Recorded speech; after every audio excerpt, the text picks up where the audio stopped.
السلام علیکم ورحمۃ اللہ وبرکاتہ۔ میرے اس اسلامک چینل کے ناظرین آپ سب کو خوش آمدید اور مرحبا کہتا ہوں۔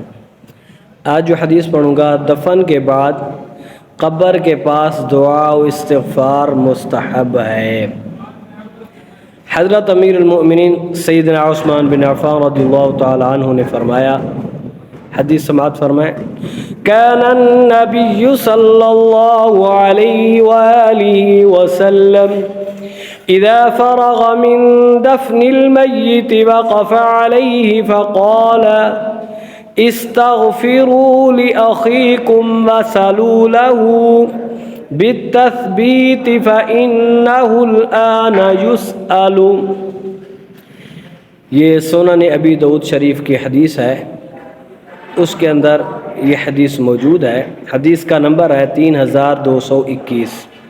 آئیے ترجمہ سماعت فرمائیں۔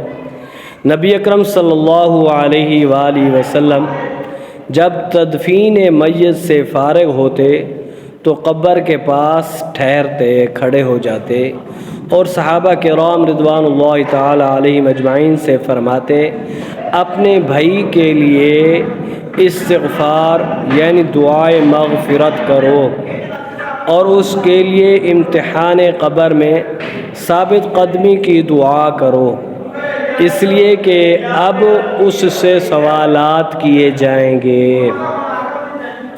اس حدیث سے معلوم یہ ہوتا ہے، اس حدیث مبارک سے متعدد باتیں معلوم ہوئیں۔ نمبر 1، تدفین کے بعد قبر کے پاس ٹھہر کر تلاوت قرآن کریم کرنا، دعا و استغفار وغیرہ نیک کام کرنا مستحب ہے۔ نمبر 2، فوت ہونے والے مسلمان کو زندہ لوگوں کی دعا سے فائدہ پہنچتا ہے۔